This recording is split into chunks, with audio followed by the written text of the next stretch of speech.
O lugar bom é esse, Jesus. Aleluia. Glória a Jesus.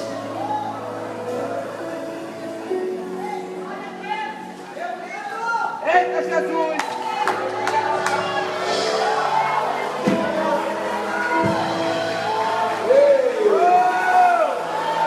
Glória a Jesus. Deixa fluir! Bom demais estar aqui nesse lugar. Esse é o meu Deus. Glória a Deus! Aleluia. Deus é o Deus do ambiente, amém? Quando 3 reis procuraram Eliseu no deserto, Eliseu disse: me traga um arpista primeiro. Primeiro ele adorou o Senhor e depois liberou a palavra profética. Deus é o Deus de ambientes. Deus é o Deus que promove ambientes para a gente estar com Ele. Adão, quando caiu, ele não perdeu Deus, ele perdeu o jardim, ele perdeu o ambiente. Perdeu aquele ambiente da glória de Deus, aquele ambiente onde a glória vinha se manifestar, aquele ambiente onde Deus, esse lugar que nós não podemos perder, esse ambiente de glória. Aleluia. Agora, glória não é um lugar para onde estamos indo. Às vezes diz: eu quero ir para a glória. Glória é aquilo que estamos nos tornando. A Bíblia diz que nós crescemos de glória em glória, segundo a sua imagem. Glória é um ambiente que a gente já pode começar a viver agora. Você não precisa ir para a glória para viver a glória. Eita, glória! Aí eu quero ir, tá? Mas já pode viver a glória agora. Aleluia! Eu acho que a eternidade ela já começou. Deus já começou a arrebatar as coisas de dentro. Porque onde estiver o teu tesouro, aí vai estar teu coração. Glória a Deus! Aleluia. A ideia do Senhor sempre foi essa. Sempre que a gente fosse agentes na terra, celebrando as coisas do céu. Por isso que Ele colocou o reino em nós. Por isso que nós carregamos o reino de Deus. Aleluia. Para chegar em qualquer lugar e manifestar esse reino. Quando Jesus chegava, Jesus dizia: é chegado a vós o reino. E as pessoas diziam: mostra-nos o reino então. Cadê o reino? Aonde está o reino? Reino é aquilo que estamos nos tornando. Glória é aquilo que estamos nos tornando. O Senhor está estabelecendo a sua glória. Amém? Amém. Louvado seja Deus. Bom demais estar aqui. Ontem nós começamos a ministrar aqui. E foi muito intenso ontem, não foi? Foi. Foi intenso. Foi intenso. Eu acho que Deus está fazendo essas coisas com a gente, intensificando a sua palavra. Graças a Deus. Tem coisa que a gente diz assim: ó, isso não é bom falar, porque os irmãos não estão preparados. Frescura isso. Desce a lenha, rapaz. Quem convence é o Espírito Santo. Amém? A nossa mensagem, as pessoas dizem: pastor, hoje eu não tenho mais uma palavra para pastor, para igreja. A gente prega o Evangelho. Só isso. Isso em tempo e fora de tempo. E Deus vai ajustando a gente segundo aquilo que o Senhor deseja para aquele lugar, para aquele ambiente. Nós estamos felizes de estar aqui com os irmãos. Amém? Ontem eu apresentei minha esposa, apresentei os pastores que estão com a gente. Nós daqui a pouco a gente vai a Goiânia. Hoje a gente fala no hotel lá em Goiânia, e depois vamos para a nossa casa em Itajaí. E só tem mais 2 viagens esse ano, graças a Deus. Graças a Deus. Estou doido que chegue ano que vem. Começar tudo de novo. Mas você não pode reclamar de uma coisa que você orou para acontecer. Verdade. Você não pode reclamar de uma coisa que Deus está fazendo com você. Verdade. Você precisa andar no lugar que Deus quer. Você não vai ser feliz juntando dinheiro e juntando coisas. Você vai ser feliz andando no lugar que Deus te chamou para andar. Esse lugar é que Deus vai te sustentar. Porque Deus só sustenta o que Ele promove. Amém?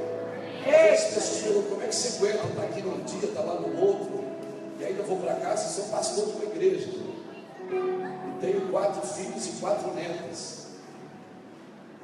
Joga uma bolinha de vez em quando e anda na bicicleta. Olha aí. Aleluia. Aleluia. Aleluia. Como é que a gente aguenta? A gente só aguenta fazer o que Deus chamou a gente para fazer. É verdade. A gente é talhado para isso. Quando você é talhado para alguma coisa, você foi talhado, foi moldado para aquilo, você suporta. Claro, de vez em quando cai de chuva, de vez em quando a gente tem que parar uns 2 dias assim, subir, desaparecer, né? Mas estamos felizes, nós não estamos tristes com a igreja. Estamos felizes de ver o movimento do Senhor na nação, né? De ver, você viu já a bagunça que deu essa noite aí no Senado? Deixa rolar. Você está vendo os movimentos da terra? Irmão, se a gente profetizar, Glória a Deus. as coisas vão se voltar, vai ficar Assim pior. eu creio. Mas lá que vai. Porque é uma profecia, né? Isso é só o princípio das dores. Pastor, mas aí como é que vai ser? Como é que vai ser? Vai ser um princípio de Gozen. Lembra quando Israel, os hebreus estavam na terra de Gozen, no Egito? As pragas vinham no Egito, mas o povo lá em Gozen não era afetado. Assim será com você na terra. Oh, aleluia. As coisas vêm do Egito, mas você não é afetado, você está lá em Gozen.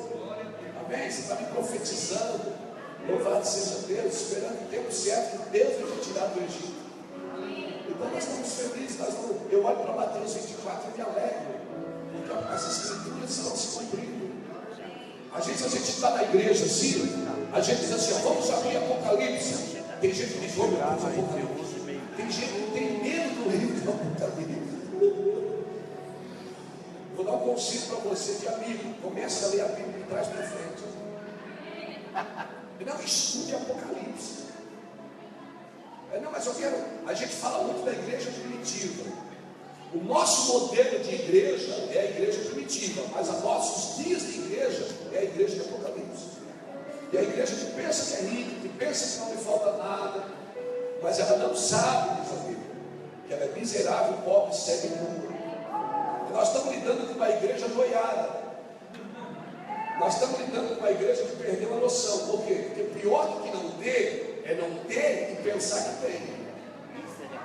Sabe o cara que é chato e pensa que é inteligente?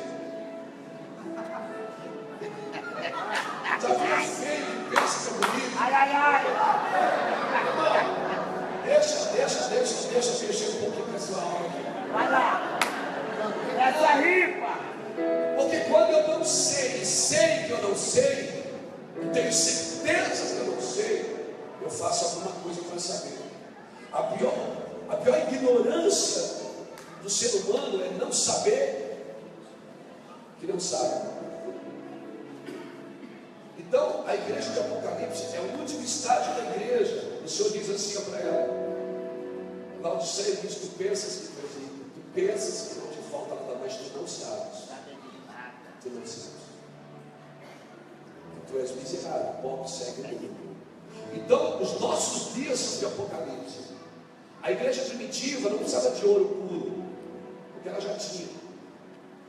Ela não precisava das coisas que a igreja de Apocalipse precisa. Então, o nosso modelo é primitivo, mas os nossos dias são apocalípticos. Nós precisamos entender isso, senão nós não vamos dar uma resposta correta para Deus. Por isso que nós precisamos entender o tempo e o modo de todas as coisas. Eclesiastes diz: há um tempo e há um modo para todas as coisas. Há um tempo de fazer e um modo de fazer para cada tempo. Quando muda a estação, tem que mudar a roupa. Às vezes a gente está com a mesma roupa da estação passada. Está passando calor, está passando frio. Porque a estação mudou, mas a gente não mudou as vestes. E nós precisamos mudar as vestes. Existe de moda. Alguém aqui já foi no desfile de moda?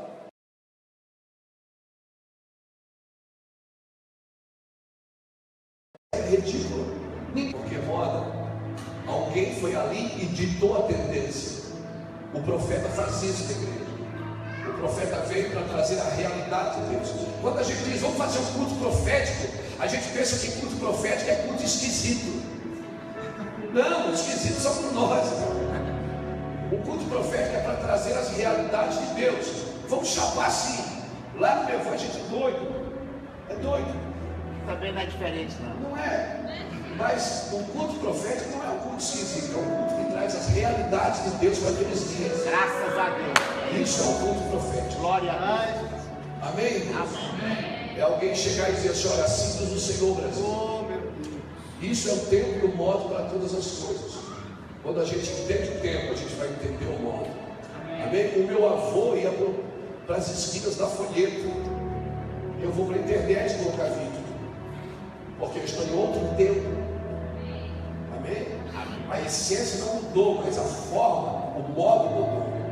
E a gente só entende o modo quando a gente entende o tempo que a gente está. Por isso há um tempo e um modo para todas as coisas. Você viu que Jesus se movia dentro do tempo? Maria chegou e disse: meu filho acabou o vinho. Ele disse: o que é que eu tenho contigo, mulher? Ainda não é chegado o meu tempo. 10 minutos depois ele disse: pega a água lá. Tem noção de um negócio desse? Não tem. 10 minutos antes ele disse que não tinha chegado o tempo. 10 minutos depois ele disse: traz água. Primeiro ele libera uma palavra e diz: não chegado o meu tempo. 10 minutos depois ele diz: agora chegou o tempo. 10 minutos depois chegou. 10 minutos depois faz muita diferença com você no tempo de Deus. Amém. É verdade. Jesus não se movia pelo tempo dos homens, pela forma que as pessoas. Tinha lugares que Jesus supria a necessidade, tinha lugares que ele estabelecia governo. E às vezes a igreja acha que ela só tem que suprir a necessidade dos outros, né? Ela tem que estabelecer o governo de Deus para aquele lugar, para aquele ambiente, para aquela terra. Amém, irmãos? Então esse é um lugar que nós precisamos entender nesses dias. E se nós entendermos isso, pronto, já era. A gente para de sofrer. Porque sofrimento ele faz parte da ignorância. A gente só sofre enquanto não entende. Depois que entende, para de sofrer. Por quê? Porque agora você entendeu. O evangelho é entendimento. O evangelho é isso. Como eu disse ontem, a fé não compete com o entendimento. A fé não é para me deixar burro. A fé, Hebreus capítulo 11, versículo 3 diz que pela fé nós entendemos que os mundos foram criados, que o visível se fez pelo invisível. Então, eu entendo o visível, mas eu tenho fé no invisível, naquilo que ainda não aconteceu. Mas eu preciso entender os movimentos do céu, senão eu me frustro. 2 homens a caminho de Emaús, lembra disso? Lucas 24? Sim. Eles vinham conversando e frustrados. Jesus entra no meio, eles estão cegos, porque a frustração faz isso com a gente, tira a nossa visão. Aqueles homens estão ali frustrados. Jesus entra no meio e diz: gente, o que está acontecendo? Vocês estão tristes. Aí Jesus vai parar.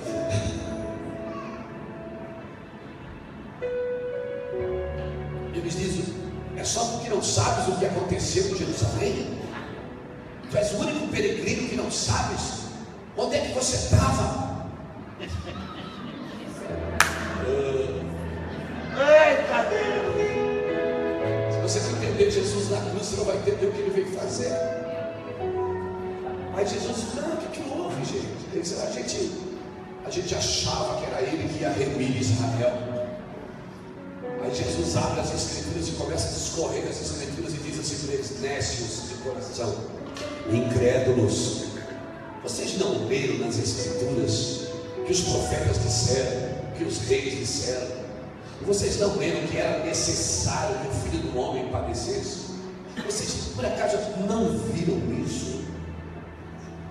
Eles não entenderam nada ainda.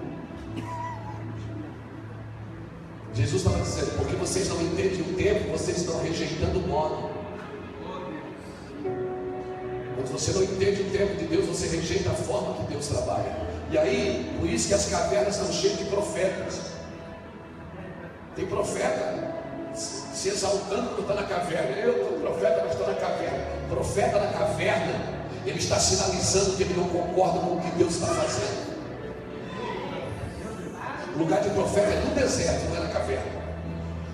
Ele profetiza e corre para o deserto, profetiza e corre para o deserto. Ele vem e diz: assim diz o Senhor Israel. Pá, ele corria para o deserto para ficar sozinho com Deus. Glória a Deus. Quando o profeta vai para a caverna, ele está dizendo: eu não concordo com o que Deus está fazendo. Deus foi atrás de Elias e disse: o que você está fazendo aqui? Quem mandou você ir para cá? Cala a boca. não tem raiozinho para você agora, não tem foguinho.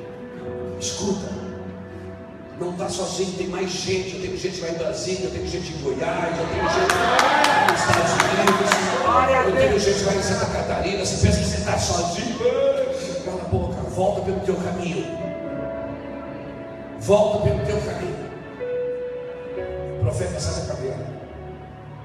O lugar de profeta não é na caverna. O profeta na caverna está dizendo: eu não concordo com o que Deus faz. E sabe por que às vezes a gente não concorda com o que Deus está fazendo? Porque não entendeu o tempo e o modo. Não entendeu o tempo de Deus. Jesus pregou as escrituras para aqueles homens, eles não entenderam. Então Jesus vai para uma estalagem, na mesa ele se revela. Por isso, nesses dias, mais do que nos púlpitos, Jesus vai se revelar nas mesas. Quando Jesus partiu o pão, abriu os olhos dos dois. A ele! Subiu. Ele olhou para o outro, esse cara se não sentiu. E quando ele falava com a gente, nosso coração queimava, mas ele estava frustrado, não enxergando. Quando Jesus parte o pão, abre os olhos, irmãos. A comunhão é que faz abrir os olhos. E certamente ele já tinha comido com Jesus, porque só reconhece como Jesus parte o pão quem já comeu com ele. Quem não comeu com ele não entende sobre como ele. Unidade, irmãos, unidade de pastores, unidade de igreja é respeitar o movimento de cada um. Eita. Cada um tem um movimento. Nós precisamos respeitar as diferenças. Unidade não é: se você quer andar comigo, veja aqui no meu anel, me dá seu dinheiro e põe a minha placa na sua igreja, e aí você vai andar comigo. Não, isso não é unidade, isso é unificação. Unidade não é isso. Unidade é você respeitar o movimento de cada membro do corpo. Glória a Deus. Respeitar as diferenças, porque se nós não estamos respeitando as diferenças, é Babilônia que estamos construindo, não é o reino. Quando Babilônia começou a confundir a língua, tiveram que parar, porque quando você constrói alguma coisa pessoal, e aí se a pessoa não está de acordo com você, aí é problema. Agora, quando você trabalha com o reino, você respeita os movimentos de cada um. Quando o Pentecostes veio em Atos capítulo 2, havia pelo menos 17 nações naquele dia em Jerusalém. E a Bíblia diz que cada um entendeu em seu próprio idioma. Quando a glória de Deus vem para uma cidade, todo mundo vai entender no seu idioma, no seu movimento. Isso é a unidade do corpo. E todos vão cooperar. Nós somos cooperadores. Amém? Nós vamos cooperar com aquilo que Deus está fazendo. Revelação é para cumprir o propósito. Vamos lá? Oh, aleluia. Eu queria usar uma metáfora hoje aqui da palavra de Deus para falar da igreja da alma e da igreja do Espírito. Amém, irmãos? Amém. Louvado seja Deus. Abre sua Bíblia comigo em Gênesis capítulo 30.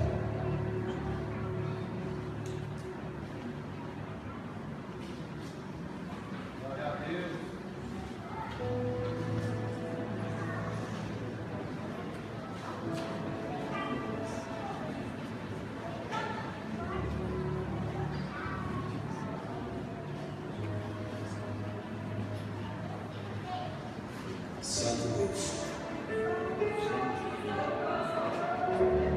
Ó, só indicar que já começa, viu? Eita Deus, eu guardo isso aí. É bom ser crente, né, irmão? É bom demais. Se eu não fosse crente, eu queria ser pastor.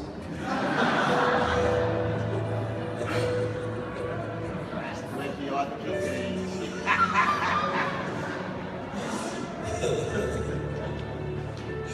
É bom demais ser crente, cara. Que doideira isso. Glória a Deus. Gênesis capítulo 30 diz assim: vendo Raquel que não dava filhos a Jacó, teve inveja da sua irmã e disse a Jacó: dá-me filhos, senão eu morro. Então se acendeu a ira de Jacó contra Raquel e disse: acaso estou eu no lugar de Deus, que te impediu o fruto do teu ventre?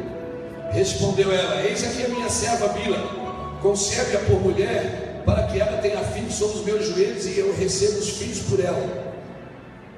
Assim lhe deu Bila, sua serva, por mulher, e Jacó se deitou com ela.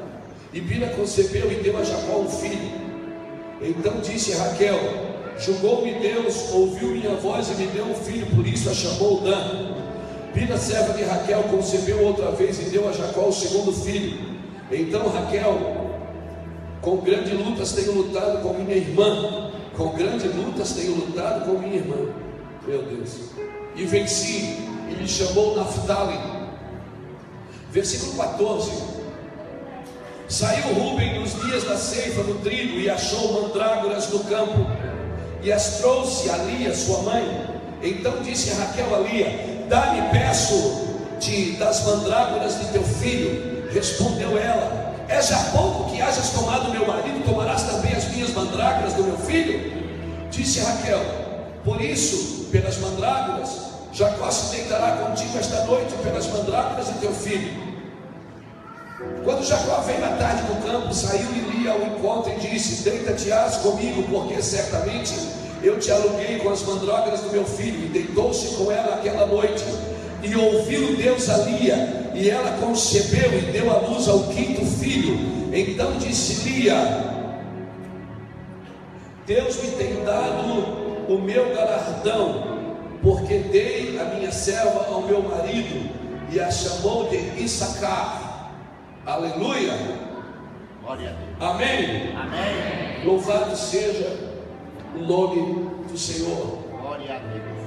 Eu quero usar essas duas mulheres como uma metáfora hoje aqui, irmãos, como uma simbologia da igreja, entendendo a igreja. Porque se nós não entendermos o que é sacerdócio, como eu disse ontem, nós não vamos entender o que é igreja. E se eu não entender o que é igreja, eu não vou entender o que é reino de Deus. Se fala muito do reino. De 10 anos para cá se fala do reino, a igreja do reino, o poder do reino, mas se entende pouco ainda sobre o que é reino. E a pior coisa é a gente multiplicar uma ideia sem entender a essência dela. Nós vamos multiplicando a ignorância em vez de estabelecer princípios. E eu vejo que o Senhor está fazendo nesses dias, é estabelecendo no nosso coração. É como uma pedra na funda. Deus está trazendo a gente para Ele, antes de lançar aquilo que Ele quer fazer. Deus está puxando a gente para trás, dando uma recuada em alguns movimentos da igreja. Então, irmãos, não se assustem, amém? Não se assuste. Obrigado, Espírito Santo, por estar aqui conosco. Obrigado por estar aqui conosco. Obrigado por estar aqui. Obrigado, Senhor. Não se assuste, Deus está desabilitando algumas coisas. O que é desabilitar algumas coisas? É entender o tempo de cada movimento. Nós já tivemos muitos movimentos na igreja brasileira, e eu não quero aqui anular alguns, não quero anular nenhum. Por quê? Porque todos os movimentos nos trouxeram até aqui. Nós já tivemos, muitas formas de fazer culto a Deus, já tivemos formas de agregar pessoas. A gente está disposto a fazer qualquer coisa, às vezes, para encher a igreja, e isso não é maldade da gente. Isso às vezes pode ser imaturidade, mas não é maldade, porque a gente quer que todos se salvem, E nessa corrida compulsiva da salvação, que às vezes a gente não entende os movimentos do céu, às vezes a gente acaba não gerando filhos legítimos, a gente acaba não gerando os crentes legítimos. Então a igreja vai se tornando fraca, uma igreja fraca na fé, uma igreja que não sabe o que é sofrimento, A Bíblia diz em Hebreus que Jesus aprendeu uma obediência por aquilo que sofreu, e as nossas campanhas hoje são para de sofrer. Ou seja, nós queremos tirar da igreja os benefícios da dor, os benefícios do sofrimento, os benefícios da necessidade. Nós queremos, estamos treinando hedonistas e não cristãos. É uma corrida ao redor do eu, é uma corrida ao redor da felicidade. Aleluia. E eu tenho que entender que Deus não está nem aí para a minha felicidade. O negócio é a minha santidade, porque o fato de eu ser feliz no momento não significa que eu serei feliz eternamente. Eu preciso entender o movimento eterno de Deus, e para isso eu tenho que sair do Cronos, desligar o meu cronômetro e voltar para o Kairos, o tempo de Deus. Porque no tempo de Deus você não pesca, é o peixe que pula dentro da rede. No tempo de Deus, Adão já nasceu grande. No tempo de Deus, coisas que você levou 20 anos para entender, você vai entender em 20 dias, em 20 minutos, em 20 segundos. Palavras da Bíblia que você leu e nunca descobriu, elas vão saltar no seu espírito. É como se Deus abrisse os recheios das letras e fosse embutido dentro da gente as revelações. As revelações começam a fazer sentido, as coisas começam a fazer sentido, a Bíblia começa a fazer sentido na nossa vida, né? Porque por muito tempo a gente ficou no básico, e o basicão não é ruim, né? Quem aqui já comprou aparelhos na sua casa? A gente compra às vezes um aparelho elétrico para a nossa casa, né? E a gente não lê o manual. A gente sabe que aquele play para ligar, o off para desligar, tem uma setinha que corre para frente, uma setinha que corre para trás. Então a gente acaba usando o básico de um aparelho que a gente comprou e tem muitas funções que a gente não reconhece, porque a gente nunca se preparou para entender aquilo. E assim com Deus, a gente vai usando o básico de Deus. Deus cura, Deus batiza, Deus salva, Deus liberta, Deus abençoa, Deus dá vitória, mas a gente não tem comunhão, a gente não tem, a gente não agrega valores à nossa vida daquilo que o Senhor está fazendo conosco. Por quê? Porque a gente ainda está muito no basicão. E nesses dias, irmãos, eu acho que a gente tem que ser mais profundo. Amém? A água já veio até um lugar, já deu até no atelho, já deu até no joelho, já deu até nos lombos, mas nesses dias são águas que a gente não precisa passar nada. Esses dias são águas profundas, amém? Você vai nadar até faltar ar. Esses dias Deus vai tirar a gente de algumas coisas, de alguns controles. Ele está desabilitando algumas coisas. Amém. Quando Davi trouxe a arca e colocou a arca numa tenda, Davi estava desabilitando o tabernáculo. Ele não estava dizendo que o tabernáculo não era de Deus, ele estava dizendo: até aqui o tabernáculo não serviu, não serve mais. Quando João Batista começou a batizar no deserto, João Batista estava desabilitando o templo. João Batista estava dizendo: o templo serviu até aqui, não serve mais. Por isso que todo mundo do templo saía para ir ver João Batista pregar no deserto. Estranho, porque fugia de todo o padrão até ela. Davi trouxe a arca para Jerusalém e não colocou ela no tabernáculo. O tabernáculo ainda funcionava no Monte Gearim, e ele não colocou lá. Ele fez uma tenda. Davi quebrou todo o padrão evangeliquez. Davi quebrou todo o padrão da igreja da época, porque a arca vivia no tabernáculo e agora ela voltou para o tabernáculo. Não, Davi disse: eu não vou botar ela no tabernáculo de novo. Eu não vou usar armas velhas para guerrear guerras novas. Então lá no tabernáculo se sacrificava bois, como sempre. E Davi aqui levantou 3 famílias, Asaf, Jedutum e Amã, para adorar o Senhor 24 horas por dia, por 40 anos. Adorar o Senhor porque Ele é bom e a sua misericórdia dura para sempre. De 3 em 3 horas mudavam tudo. E havia agora então 2 igrejas: a igreja do sacrifício e a igreja da adoração. Aí eles deviam discutir entre eles. Não, Davi está fora da visão. Eles deviam discutir entre eles. João Batista começou a batizar no deserto, um cara estranho, de roupa estranha, de comida estranha, uma palavra estranha. E as pessoas estavam indo lá em João Batista, chegava com o cordeiro, ele dizia: não, pode guardar o cordeiro. Aqui você só entra na água aqui e receba o cordeiro. Aleluia. Mas o cordeiro é o sacrifício. Não, eis o cordeiro de Deus que tira o pecado do mundo. Passando ali, ó, aleluia. Ele desabilitou uma forma e estava habilitando outra forma. Então nós precisamos entender que todos os anos, todos os tempos, há um tempo e um modo para todas as coisas. E cada tempo, de tempo em tempo, Deus desabilita formas. Deus não desabilita homens, Ele desabilita formas. E homens só são desabilitados se eles não mudar a forma. Mas foi Deus que me deu. É difícil demais deixar uma coisa que foi Deus que deu. Como eu disse ontem, o maior trabalho de Noé não foi entrar na arca, foi sair dela. Como é que você vai sair de uma obra que foi Deus que deu para você?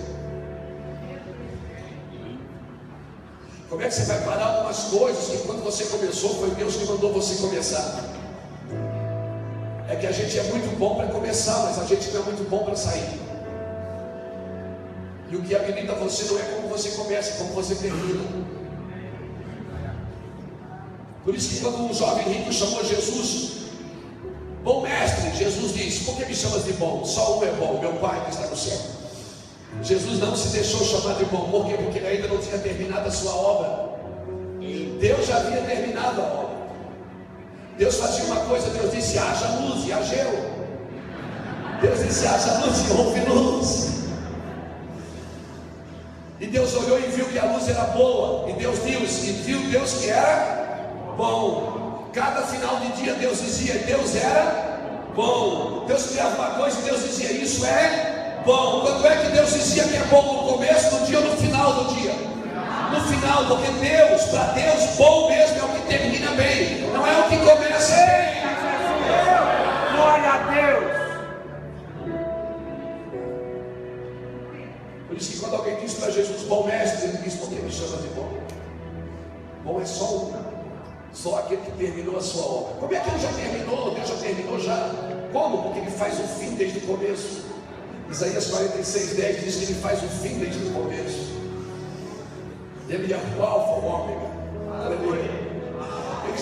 Mas já está pronto? Já. Então é para a destinação? Não, só é se você fosse forçado a viver. Você não é forçado a viver isso.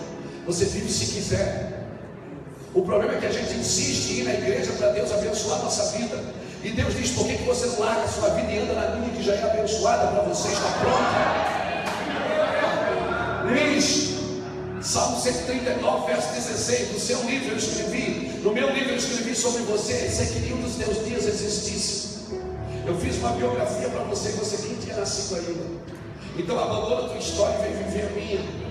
Uma nova história Deus tem para mim. Glória a Deus. Um novo tempo Deus tem para mim. Tudo para aquilo que prefiro foi.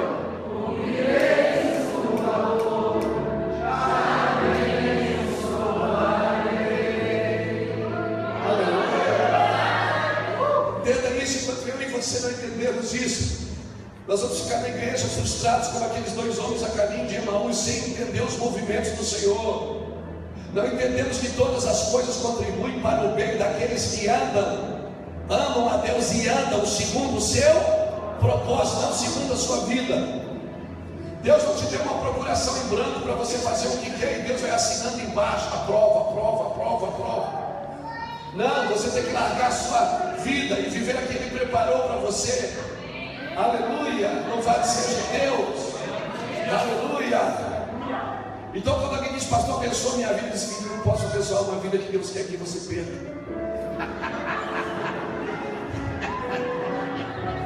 Eu vou orar para que você morra rápido, para você pegar a vida que Deus tem para você.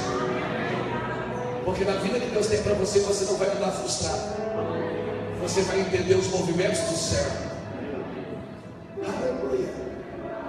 Nós precisamos entender isso desesperadamente. Porque senão nós vamos, a cada ano que passa, a igreja vai ficando mais fraca, mais débil, mais frágil, juntando coisas sem entender o movimento de cada um. Perceba, para a igreja rica ele diz: pensa que tu é rico, mas tu és pobre. Para a igreja pobre ele diz: pensa que tu és pobre, mas tu és rico. Cara, que doideira é essa? A matemática de Jesus é diferente da nossa. Ele diz que o último é que é o primeiro, que o louco é que é sábio, que o pobre é que é rico, que o fraco é que é forte, que o que chora realmente está alegre. Não dá para entender isso em Jesus. A ideia de Deus é que a gente viva com Ele, para entender os movimentos do Senhor. Eu preciso entender os movimentos do Senhor, senão eu não vou dar uma resposta adequada para a minha geração. Eu estou na igreja tentando levantar alguma coisa que Deus quer derrubar. Estou na igreja tentando levantar. Por favor, não levante altares que Deus já derrubou. Até quando vai chorar por Saul, tendo eu rejeitado? O que Deus quer? Eu não disse que Deus não rejeita pessoas. O que Ele rejeitou foi o movimento de Saul, o governo de Saul. Saul reinou 7 dias só na presença de Deus. Ele foi ungido, o Senhor disse: espera 7 dias. Ele não esperou nem 7 dias. Ele só reinou na presença de Deus 7 dias. E depois ele continuou reinando sem a presença de Deus. Então tem muita coisa funcionando sem a presença de Deus. Nós precisamos entender isso, irmãos. E eu não vim aqui batendo na igreja, eu sou pastor de uma congregação também. Todos os anos, sabe o que eu faço? Eu faço uma agenda. Eu faço uma agenda de coisas que eu preciso parar, preciso perder para voltar para o centro, para voltar do centro.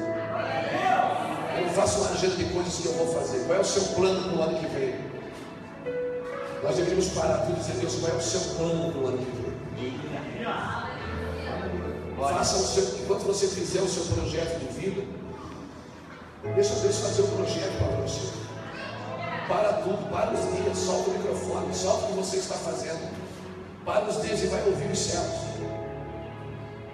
Jesus passava a noite com Deus, quando descia do monte, ele dizia: passamos para o outro lado. Todo mundo dizia: não. Mas o que lá? Deus falou para a gente ir para o outro lado. Por isso, quando eles entravam no barco, o barco começava a afundar, e dizia: viu? Viu? Falei, a gente não viu. Falei. É isso, irmãos.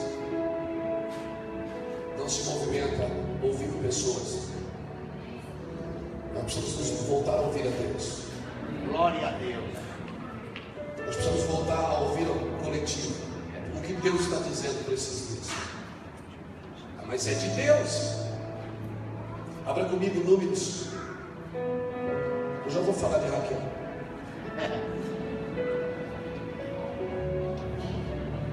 Abra comigo Números 30.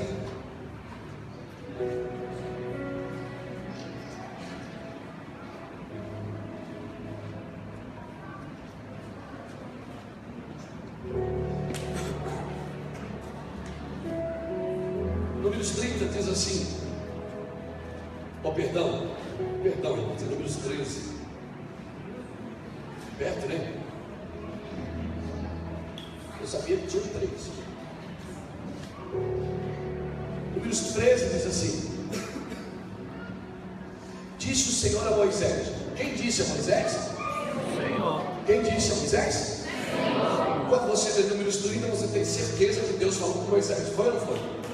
Aí o que é que o Senhor disse para Moisés? Envia homens que espiem a terra de Canaã, que eu hei de dar aos filhos de Israel. Quem mandou Moisés levantar 12 espias? O Senhor. Deus disse a Moisés: envia 12 espias para espiar a terra que eu dei aos filhos de Israel. Quando você lê Números 13, você diz: cara, Deus falou com Moisés levantou 12 espias. Só que Números não é o último livro do Pentateuco. O último livro é Deuteronômio. Deuteronômio, abre lá comigo, Deuteronômio capítulo 1. Quando chega em Deuteronômio, Moisés conserta esse erro. Moisés conserta esse erro. Aí você abre ali em Deuteronômio capítulo 1. Abre ali. Abre o versículo 21. Bota o 21 ali, querido. Olha aqui, eu vou ler aqui para a gente ter uma ideia. Quem mandou Moisés levantar os 12 espias? Só que quando chegou Deuteronômio é a lei ditada. Quando Moisés começa a falar para a segunda geração, ele dita a lei tudo de novo. Só que agora ela não é escrita, ela é falada. E aí Moisés diz assim, ó, versículo 21. Eis que o Senhor teu Deus tem posto esta terra diante de ti. Sobe e apodera-te dela, como te falou o Senhor teu Deus e teus pais. Não temas e não te... Versículo 22. Então todos vós chegastes a mim e dissestes: mandemos homens adiante de nós para que nos espiem a terra e de volta nos ensinem o caminho pela qual devemos subir e as cidades a qual devemos ir. Versículo 23. Isto me pareceu bem, de modo que dentre vós tomei 12 homens de cada tribo, um homem. Lendo Deuteronômio, quem é que mandou Moisés enviar os 12 espias? Não foi Deus, foi o povo. Deuteronômio, Moisés está consertando o erro de Números 13. Quando você lê Moisés, quando você lê em Números 13, Moisés está falando dele mesmo. Porque Moisés poderia ter dito: Deus falou comigo e mandou eu enviar espias. E ele não falou, ele disse. E Deus disse a Moisés, ele se usa na terceira pessoa. Moisés está dizendo o seguinte: eu achei que foi Deus que falou comigo, mas não foi. Números aqui, Moisés está dizendo o seguinte: Quando nós chegamos na terra, Moisés agora está falando para os filhos dos espias. Aqui Moisés está falando para os filhos. Moisés está dizendo o seguinte, ó: entra e apoderam-se a terra, como Deus ordenou aos vossos pais. Entrem.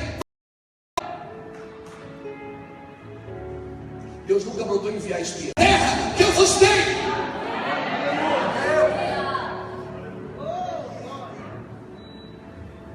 Mas vós me rodeastes e disseste: envia espias. E isto me pareceu uma coisa boa. Mas não foi. Agora olha aqui para mim: o maior legislador da Bíblia pode errar. Por que você acha que você não pode? Por que você acha que você também não pode tomar decisões sem Deus ter falado? Pode, filho. Então o que eu faço? Conserta. Escreve Deuteronômio. Eu achei que foi, mas não foi. Graças a Deus. Pega o microfone domingo e diz: irmão, nós vamos voltar para o nosso lugarzinho. Vamos fazer o que Deus mandou a gente fazer e ponto final. Eu achei que Deus tinha falado comigo, irmãos, mas Deus não falou. Foi a minha alma, foi o meu ego. Porque quem cobra resultado de você é o teu ego, não é Deus. Eita. Deus não cobra resultado de você. Deus não te chamou pelos resultados. Nós temos a ditadura do resultado. Nós temos dificuldade de celebrar aquilo que nós não trabalhamos para acontecer. Por isso que a gente tem dificuldade de celebrar a herança. Porque herança não tem a ver com o que você faz, tem a ver com quem você é. Você não ganha herança porque fez alguma coisa, ganha porque nasceu de novo. Aleluia! E por isso nós temos dificuldade de celebrar a herança, porque a gente não trabalhou por ela. E por isso nós temos dificuldade de celebrar salvação. Só celebramos uma pessoa quando ela é usada por Deus, não quando ela é salva por Deus.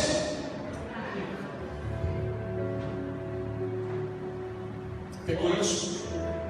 Pegou isso no seu espírito, meu irmão? Celebre as coisas que você não trabalhou e estão acontecendo no seu vida. Celebre as coisas que você está vivendo que não é merecedor delas. Celebre. Celebre, porque você não está aqui por mérito. Estamos aqui porque somos filhos. Filhos são herdeiros e ponto final.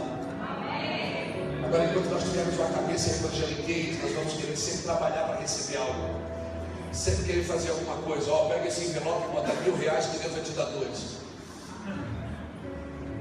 Quando eu aceitei Jesus, alguém disse para mim assim: pastor, você quer ser cheio do Espírito? Eu digo: quero. Então ora. E fala assim para Deus: me usa. Eu dobrava meu joelho e ficava: me usa. Ora, mas ora. Me usa. Checara, não, me usa. Ele falava em mim, eu queria falar em mim, só dizia: me usa. Aí aquela pessoa que me disse isso, depois me encontrou na rua e disse, na igreja, ele disse: daí ele já foi cheio? Eu digo: não, irmão. Ele disse: claro, você não jejua.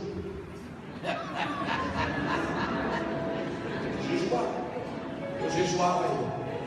1,83 m, pesando 54 quilos. Parecia um birimbau.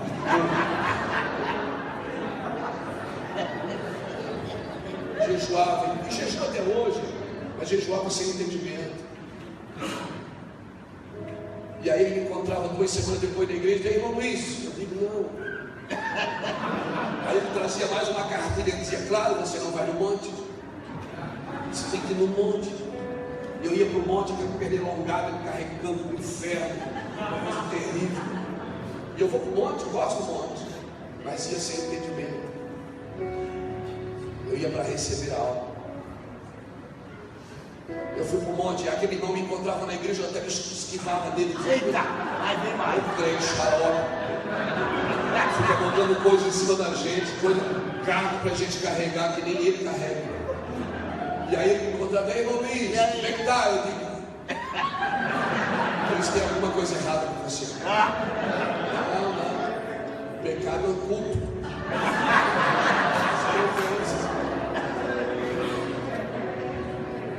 Tinha medo do diabo. Um dia eu estou em casa, sentado no sofá, no tapete da sala, chorando compulsivamente, dizendo: Deus, eu não presto. Eu já fiz de tudo que aquele irmão falou. Aí Deus veio e me disse: filho, esse é o seu problema, você quer me merecer. Eu não venho porque você merece, eu venho porque você precisa. Sem mim nada podeis fazer. O problema é esse: você entra na igreja e você quer merecer a minha presença.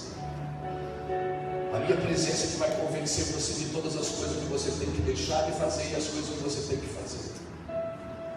Você não está entendendo? Eu levantei minhas mãos e em 10 segundos eu estava orando em línguas. Glória a Deus. E aquele irmão chato está lá até hoje na igreja, colocando carga sobre os crentes que estão chegando.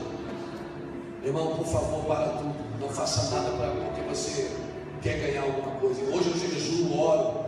Hoje eu vou ao monte. Hoje eu faço sacrifício ao Senhor, não para ganhar algo, porque eu sei quem eu sou em Deus. Eu sei onde eu preciso me movimentar no Senhor. E quando eu não sei, eu não faço. Eu não faço. Eu não vou servir a Deus. Eu não vou fazer despachos para que Ele venha. Não chega disso, irmão, na igreja. Nós precisamos fazer porque estamos entendendo. Por isso que Jesus disse para a mulher samaritana: vocês adoram o que não entendem, o que não conhecem. Nós adoramos o que conhecemos. Nós precisamos entender o que nós estamos adorando. Precisamos entender que quando eu levanto as mãos, eu sei quem está ali. Eu não posso tratar Deus na terceira pessoa. Senhor, toca a gente aqui. Ele diz: eu moro em você, cabeção. Você quer um toque? Eu quero que você exerça, que você nutre a sua vida comigo. Eu quero que você feche os olhos em qualquer lugar que você está e fale comigo. Nós vamos aos cultos de avivamento sem entender o que é avivamento. São palcos de vaidade, não são avivamentos, irmãos. Avivamentos é você sair por aquela porta hoje, entendendo quem você é, dando respostas para a sua vida como marido, como filho, como pai, como cidadão, deixando exalar a integridade de Deus através de você, deixando exalar o caráter de Cristo, ficando parecido com Jesus. Alguém me disse esses dias: Luiz, um dia eu vou chegar onde você está. Eu digo: quando você chegar aqui, não vai me achar, porque eu não vou estar mais aqui. Eu estou crescendo, irmão. Eu parei, eu cheguei no lugar e disse: aqui está bom. Não, vamos continuar nutrindo. Nós vamos continuar nutrindo, aleluia.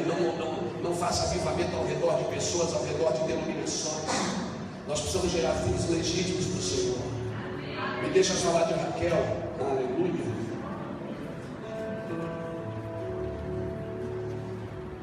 Jacó tinha 2 esposas, Raquel e Lia. E quando a Bíblia fala de mulher, ela está falando da igreja. Eu gosto muito de usar essa metáfora da mulher como igreja. Você fala de Ana, né? Aquela igreja que não podia gerar, mas quando gera para o Senhor, para dar ao Senhor. Você fala de Ruth, aquela igreja jogada aos pés do remidor, que não junta mais espigas no chão. Aleluia, porque ele entendeu o seu papel, entendeu que ela não é estrangeira, que ela foi enxertada na videira. Foi enxertada. Então eu gosto muito de usar Provérbios 31, versículo 3: mulher virtuosa, quem achará? O seu valor intercede aos rubis, o coração do seu marido confia nela, e a ela não lhe falta riqueza. Eu gosto muito dessas coisas. Eu gosto muito de comparações da Bíblia. Ela busca lã e linho, seu marido não é envergonhado nas portas. A mulher virtuosa, a igreja virtuosa. Uma mulher é tanto comparada com a igreja, que a Bíblia diz que o marido que não cuida bem da sua esposa, as suas orações não são respondidas. Aleluia. Essa é a hora que você diz a verdade. A Bíblia fala que o homem que não cuida bem da sua esposa, as suas orações são impedidas. Olha que coisa maravilhosa, irmãos. Paulo é maravilhoso. Quando Paulo fala em Efésios 5:31, ele diz: deixará o homem a sua casa, se unirá a sua esposa, serão os dois uma só carne. Aí Paulo tem um êxtase e diz: grande é este mistério. Oh, Xarabacaia. Mas eu me refiro a Cristo e à igreja. Aleluia. Paulo está dizendo: deixará o homem a sua casa, se unirá a sua esposa. Jesus também deixou a sua casa.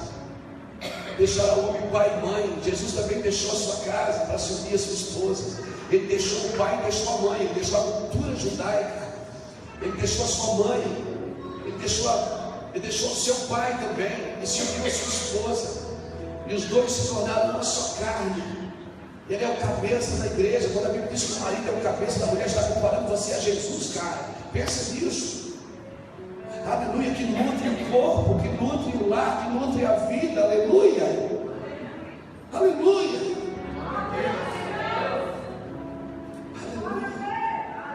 Paulo vai descrevendo esse mistério, porque é exatamente isso que acontece.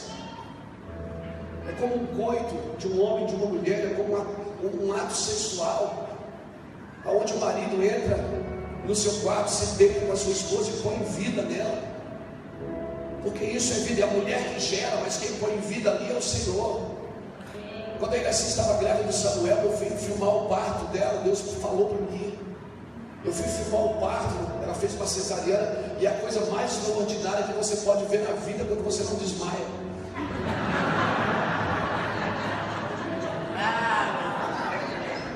Loucura, cara. As mulheres são assim, elas fazem 20 coisas de uma vez só. Aí você estava ali na maca sendo aberta, cheio de gente ao redor, e eu com a maquininha, que não tinha esses celulares bons aí, e eu estava com a maquininha de filmar ali, branco que era uma cera, a médica ria. A doutora dizia: pastor, tudo bem? Eu digo: tá tudo bem, manda bala aí. E aí ela assim deitada, olhava, dizia assim para as pessoas: dá uma olhada no Luiz, você está bem. E quando eles tiraram o Samuel de dentro da Iraci, deu um grito dentro da sala de parto. Naquele dia nasceu essa mensagem, há 10 anos atrás. O Senhor diz: filho, sua esposa carregou essa criança, ela nutriu, ela transferiu sentimentos, ela protegeu, mas quem colocou essa criança aqui foi você. Aí o Senhor me disse: assim sou eu com a minha igreja, eu quero colocar filhos nela. Glória a Deus. Mas ela insiste em gerar filhos por programas. Ela insiste em gerar filhos por eventos. Ela não quer gerar filhos pela intimidade. Ela não deixa eu entrar no quarto, me deitar com ela. E o Senhor que está em secreto te abençoará. Por isso que a igreja, ela só tem gerado filhos por programas. E eu vou te falar uma coisa, me perdoe que eu vou falar, depois vocês editam isso se quiserem. Programas não geram filhos, geram garotos de programas. E garotos de programas têm intimidade por dinheiro e não por amor.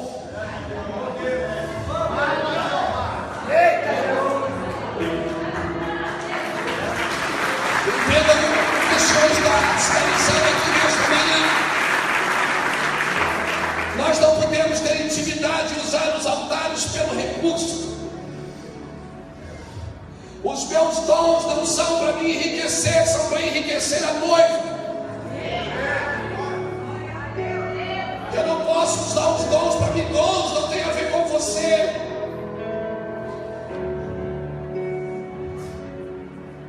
Ele me ungiu, eis que o Espírito do Senhor está sobre mim, pois que me ungiu para. Se você não entendeu o para, a unção não faz sentido. Ele me ungiu para pregar o Evangelho, para cuidar dos pobres, para libertar os cativos, para dizer sobre o ano aceitável do Senhor, para curar os enfermos. Ele me ungiu por causa dos outros, não foi por causa de mim. Paulo dizia: eu me gastarei e me deixarei gastar por causa de vós. Agora sabe quando é que a gente entende isso? Quando a gente é livre de pessoas. Quando você é livre da crítica ou livre do elogio. Quando não é a crítica e elogio que sustenta a sua alma. Paulo disse: embora eu sendo livre de todos, eu me faço servo de todos. Sabe quando é que você consegue servir uma geração? Quando você é livre dela. Quando você é livre da opinião dela. Quando você é livre da opinião das pessoas. Você consegue servir as pessoas. Eu não sirvo só quem me ama, eu sirvo quem não gosta do que eu digo. Eu não sirvo só quem me dá oferta, eu sirvo quando eu tenho que pagar a minha passagem.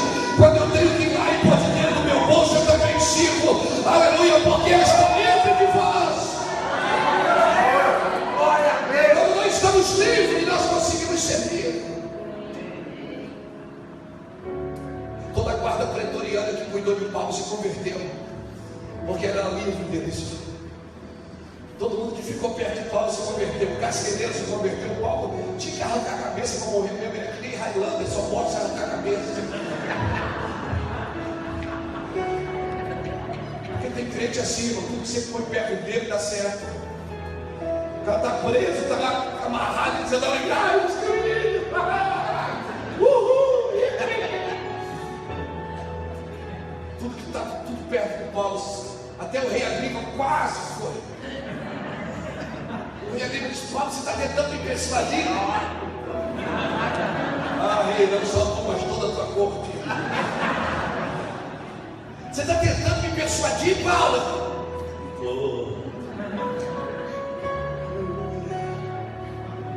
Aleluia.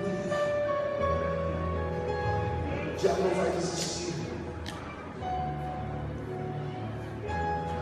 Nós precisamos entender quem nós somos no ambiente que Deus nos inseriu.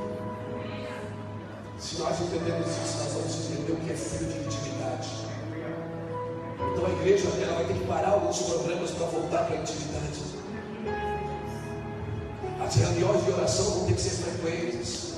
As reuniões de jejum nós vamos precisar voltar para elas. Nós vamos precisar voltar para a intimidade. Entrar no quarto e fechar a porta. E o Senhor que está em secreto vai nos amar, vai engendrar.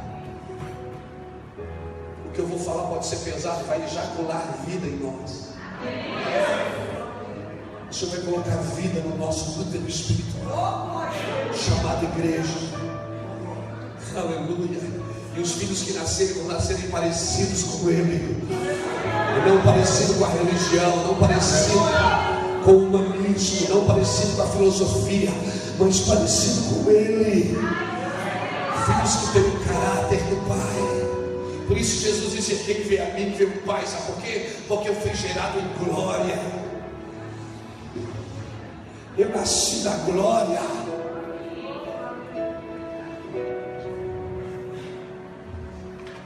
Raquel dizia: me dá filhos. Jacó, me dá filhos. Jacó, eu quero filhos, senão eu morro. Eu não aguento mais ver minha irmã tendo filhos. Raquel não queria filhos. Ela queria competir com ele.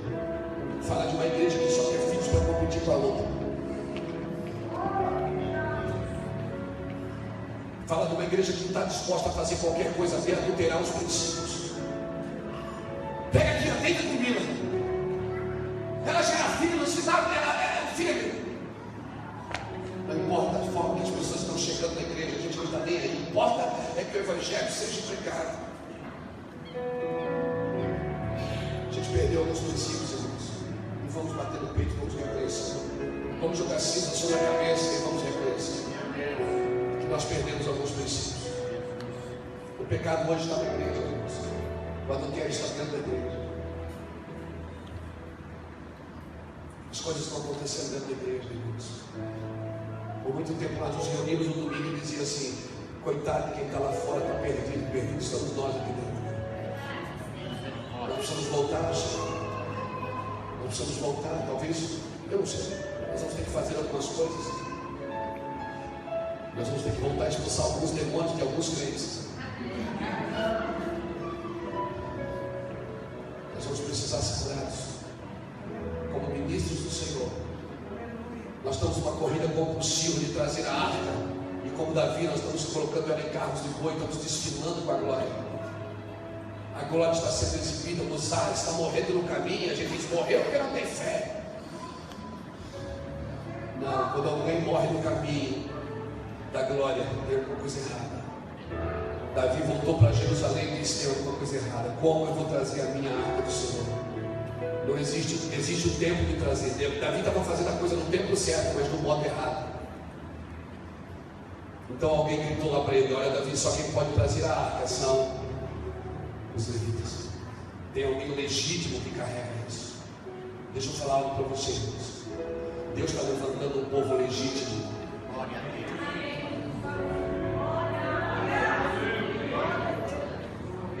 O povo que está carregando o encargo de Deus. Às vezes não tem nem títulos, mas tem os encargos. Amém? Vamos jogar os títulos no chão, vamos fazer que nem os 24 anciões, vamos virar as coroas da cabeça. estava com alguém esses dias, eu disse, irmão, eu disse, eu não sou irmão, eu sou apóstolo. Depois de andar algum tempo eu percebi que era um apostata, não era um apóstolo. Nós estamos firmados em coisas, irmãos. Nós estamos firmados em títulos. Quando nós sentamos os pastores na primeira fila, isso não é privilégio, irmãos, isso é responsabilidade. É responsabilidade. É para dizer, olha, vocês que estão na primeira fila, se não cuidar, vão cair primeiro. Acabou? Vocês que estão na primeira fila, se vocês não cuidarem, a primeira bola vai bater em vocês. E não adianta levar a arca para a guerra como Ófilo e Finéias. A arca não estava na arca, estava em quem carregava ela. Porque depois a arca foi colocada na frente de Dagom, o rei dos filisteus. No outro dia Dagom não tinha braço, no outro dia não tinha mais cabeça, no outro dia caiu, começou a encher de úlceras os filisteus. Eles ficaram apavorados, sabe o que eles fizeram? Pegaram 2 vacas, colocaram a arca em cima e soltaram. Quando Davi tentou trazer a arca para Jerusalém, foi isso que ele fez, ele imitou os filisteus, por isso que não deu certo. Porque você não pode conduzir as coisas do céu de uma forma terrena. Você pode estudar psicologia, mas não é a sua psicologia que convence as pessoas do pecado. Quem convence é o Espírito Santo. Você pode ser um psiquiatra, você pode estudar a mente das pessoas, mas a mente de Cristo você não vai conseguir estudar. Você pode ser um coach, você pode ser um grande administrador, mas quem administra a igreja é o Espírito Santo, não é sua cabeça, é o seu coração. Então nós fomos agregando coisas da igreja para conduzir a igreja de uma forma humana. E a igreja virou muito humanista. Não é pecado ser humano, pecado é ser humanista, tratar as coisas de Deus vulgarizando-as. Esse é o nosso problema. Então pega aqui, dorme com Bila, gera filho nela, me dá filho, eu quero filho, não importa como. Enche as cadeiras, me dá de qualquer jeito. Traz alguém para ministrar. Quando a gente começou a pregar sobre reino, há 15 anos atrás, eu levantei 16 anos. Aos 14 a gente começou a falar de reino, a igreja esvaziou, as pessoas foram embora. Eu cheguei a ficar com 60, 80, 100 pessoas na igreja. Foi muita gente embora. Chegava domingo, assim, um salão enorme, de 550, 580 metros quadrados. Eu espalhava as cadeiras para ter uma sensação de estar cheio. E aí eu orava e dizia, Deus, as pessoas iam embora. Eu dizia, Luiz, você é muito menino, a sua palavra é muito dura. Essa palavra não é para os nossos dias. Você tem que entender que a gente tem filho, nossos filhos precisam se divertir.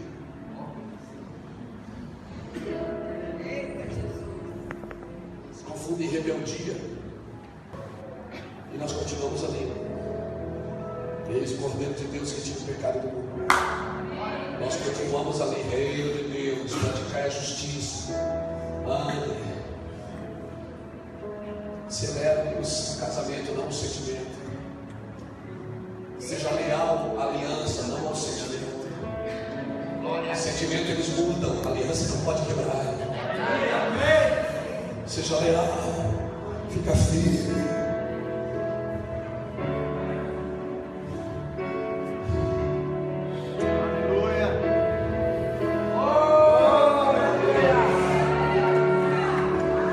Pastor, eu não tenho dinheiro, mas não é o dinheiro que te chamou para a obra, cara.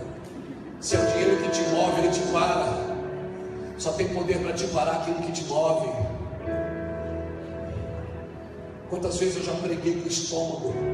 Quantas vezes eu já tomei um Dorflex atrás do púlpito para poder pregar da dor de cabeça? Quantas vezes eu tive que dar o microfone no meio do culto para alguém, para ir no banheiro com diarreia, cansaços? Quantas vezes eu comi comida por aí nos outros países que me fez mal? Recentemente na África, ano passado, eu estava lá 3 dias numa casa sem luz. 3 dias sem dormir por causa do calor e do pernilongo, botando o celular no carro, ligando o carro para carregar. Era umas 4 horas da manhã, eu liguei para minha casa, em Itajaí já era de dia. Falei com ele assim, amor, eu estou aqui sem comigo. Ela disse, missionário. Missionário. Deus é bom para você, Luiz. Fica com ódio. Diz, tá bom, tá bom. Naquele dia nasceu uma mensagem no meu coração. Quantas vezes, Deus? Quantas vezes? Nós precisamos voltar, irmão, nós estamos desviados. As pessoas vão num culto, exigem que elas querem beber, exigem algo que elas querem dormir, exigem um valor. Quantas músicas eu canto, é tanto, é tanto. Se eu pregar 1 hora é isso, se passar de 2 é isso. Exige a empresa aérea que vai me levar. Nós estamos desviados, irmãos. Não chama isso de avivamento, porque isso é qualquer lixo menos avivamento.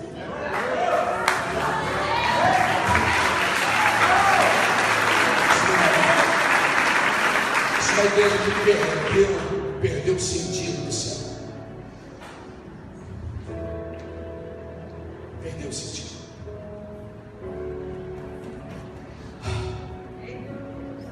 Deita aqui com a minha serva, gera filho dela. Não, Raquel não queria filho só para ser mãe, ela queria filho para competir com a irmã. Quando nasceu filho, ela disse: porque em guerra estou com a minha irmã. Sua guerra não é contra outra denominação, é contra Satanás. É contra o eu, até porque Satanás já foi vencido na cruz. Sua guerra é contra esse inferno, essa velha criatura que está aí dentro, que quer dominar as coisas do céu.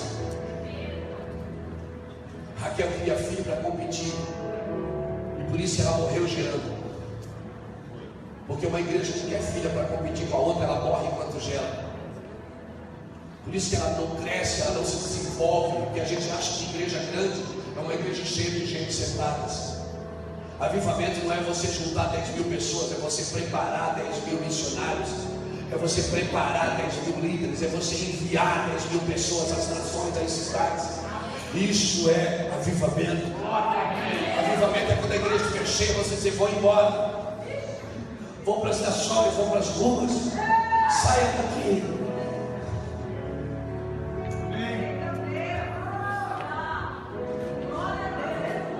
Avivamento é você saber que você é pai, que você agrega para os filhos, que você é mãe, que você agrega para os filhos.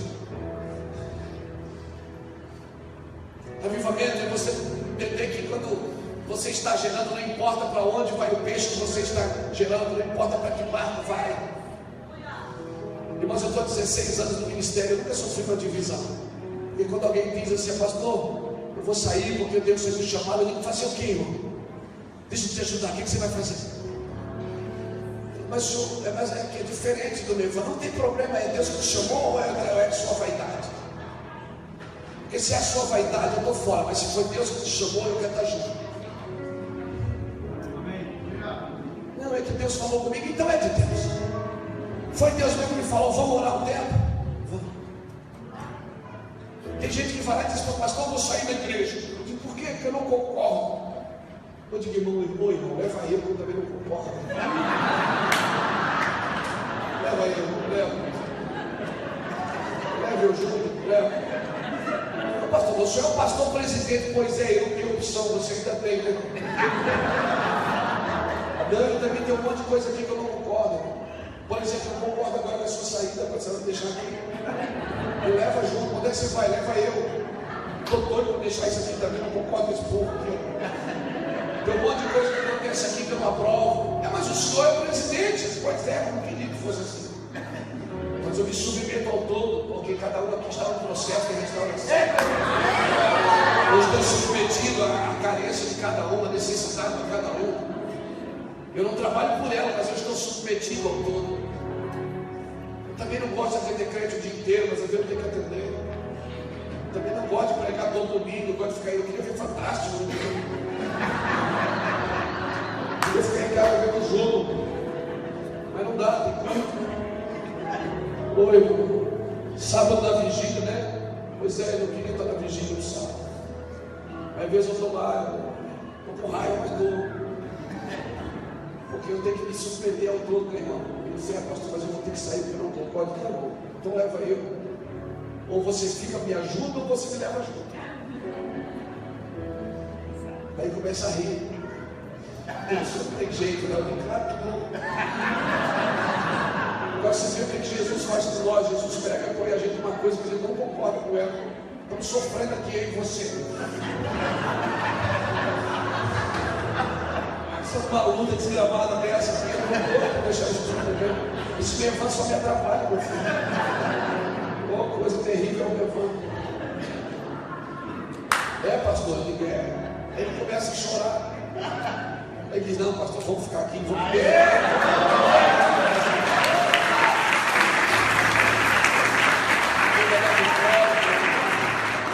Vamos subir, né, pastor? Eu digo, vamos tentar.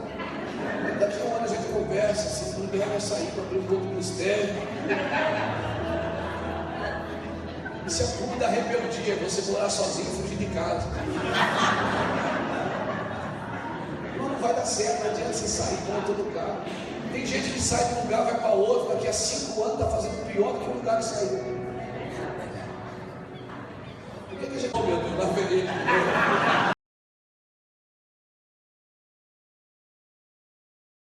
Para Lia, a Bíblia diz assim, ó, e Lia, ela tinha um semblante caído.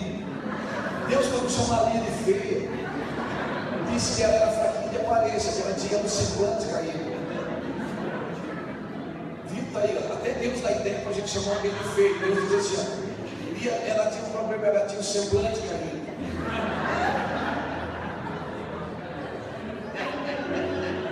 Só que olha que o irmão está chorando com o semblante caído. Não escuta isso. Volta aqui para mim, volta para mim. Não despeça não. Só que a Bíblia diz assim, ó, vendo Deus que Lia era desprezada, abriu-lhe o Senhor a vaga. Você já viu que Deus tem um negócio com os desprezados? Ele tem um negócio com os desprezados, com os criticados, com os mal amados. Ele tem um negócio com os carentes. Irmão, eu fui um menino criado sem pai. Meu pai foi embora, eu tinha 13 anos de idade, meu irmão tinha 10 e o outro tinha 4. Hoje nós somos 3 pastores do ministério. Eu fui curado. Eu sempre desejei matar meu pai. Na realidade, eu não queria só matar, eu queria matar e cortar em pedaços. E mandar um pedaço para cada casa de prostituição que ele entrou. E mandar um pedaço para cada vez que ele saiu da nossa casa e deixou a gente sozinho. E hoje a gente é conhecido no Brasil como uma casa de paternidade. É uma coisa terrível você dar uma coisa que você não recebeu. Isso é graça, querido. Só a graça faz isso com a gente. Você tem que fluir numa coisa que você não ganhou. As pessoas nos chamam de paizão. Aí, paizão, eu digo, cara, por que você é paizão? Às vezes meu pai vai lá na igreja, ele senta, a gente põe ele sentadinho lá perto da gente. Essa semana ele estava lá, ele tem 70 anos, ele vai para o céu por causa de nós.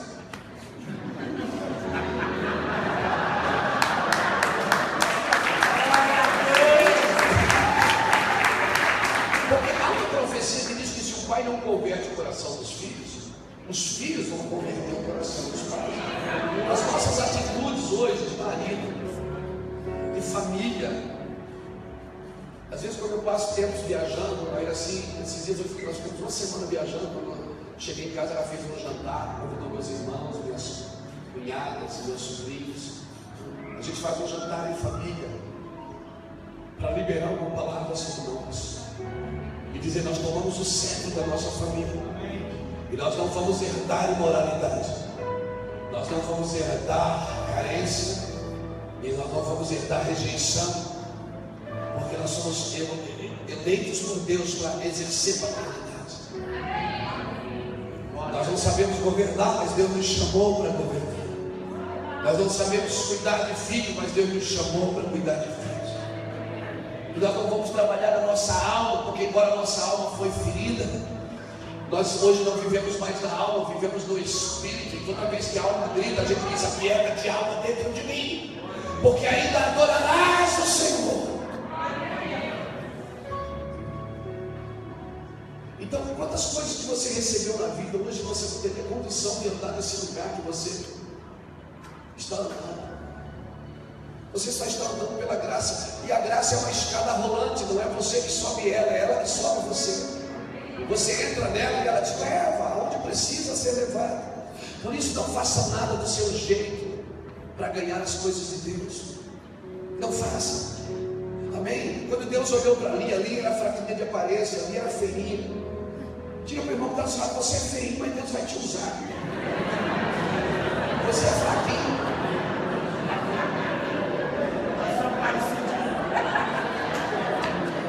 Deus vai te usar, seu feio. Você é desprezadinho, mas Deus vai te usar. Deus tem um negócio com você.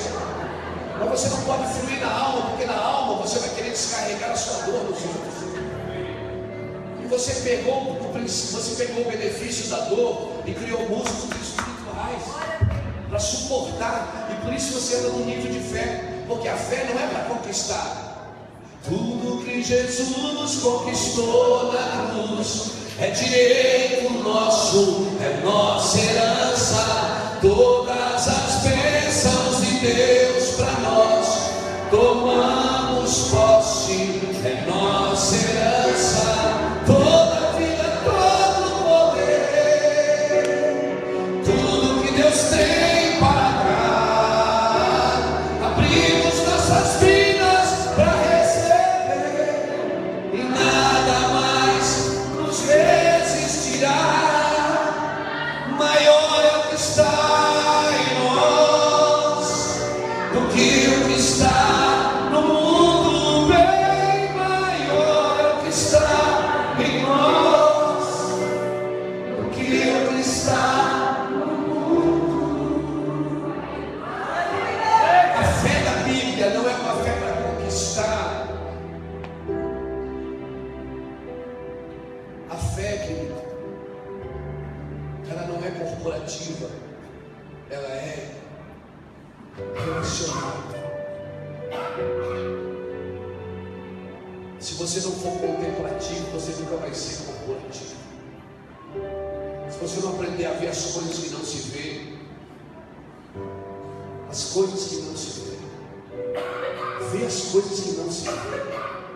A fé é para suportar. Quando passares pelo fogo não te queimarás, quando passares pelos rios não te afogarás, quando passares pelas águas elas não te submergirão. Sabe o que o Senhor está dizendo? Cara, você vai passar, mas você vai suportar. Fé. Paulo disse isso e obrigado, Senhor. 2 Coríntios capítulo 4, versículo 7, Paulo diz assim, nós temos um tesouro no vaso de barro, para que a excelência do poder seja de Deus e não de nós. Em tudo somos atribulados, mas não angustiados, perplexos, mas não desanimados, perseguidos, mas não abatidos, levando no nosso corpo as marcas de Cristo, para que a vida de Cristo também se manifeste na minha carne mortal. Por isso nós não atentamos para as coisas que se veem, mas para as coisas que não se veem, porque as coisas que se veem são temporárias, mas as que não se veem são eternas. Por isso nós levamos no nosso corpo as marcas de Cristo, e ainda que o meu homem exterior se desgaste, o meu homem interior se renove a cada dia. Sabe, Paulo está dizendo: você tem um tesouro no vaso de barro. Você tem um tesouro. Por que é no vaso de barro? Para você não contemplar mais nada, só o tesouro. O tesouro está no vaso de barro. O problema é que você está olhando para fora e não para dentro. Você tem que ver o que Deus colocou em você, porque é isso que resolve as coisas. E Paulo diz: em tudo eu sou atribulado aqui fora, mas não sou angustiado aqui dentro, perseguido, mas não abatido, perplexo, mas não desanimado, levando aqui fora a marca de Cristo, para que a vida de Cristo se manifeste na minha carne mortal. Paulo está dizendo: as coisas de fora não afetam quem eu sou aqui dentro. Por isso eu posso estar preso e cantando: a alegria está no coração. Aleluia. Paulo ia para a cadeia cantar, porque mudou a circunstância, mas não muda o propósito.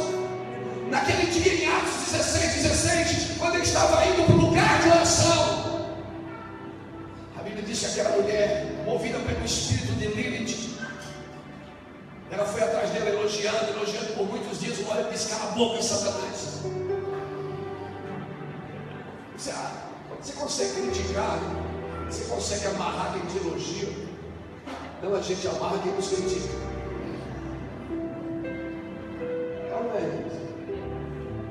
E por causa daquilo, Paulo foi para a cadeia. E lá na cadeia ele não mudou o propósito. Ele estava indo no caminho de oração, parou na cadeia, mudou o ambiente, mas não mudou o propósito. Lá na cadeia ele começou a orar e adorar o Senhor do mesmo jeito.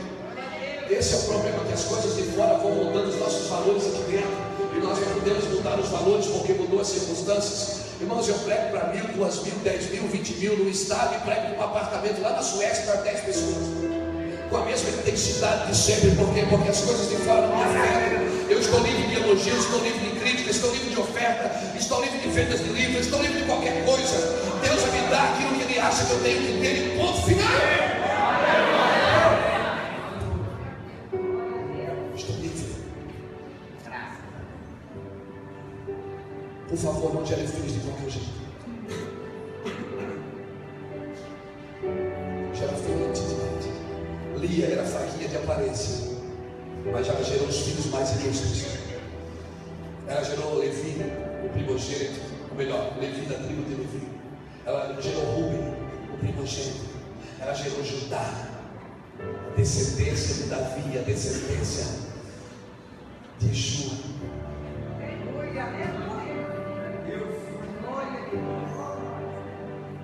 Se você é uma igrejinha fraquinha de aparência, fica tranquilo.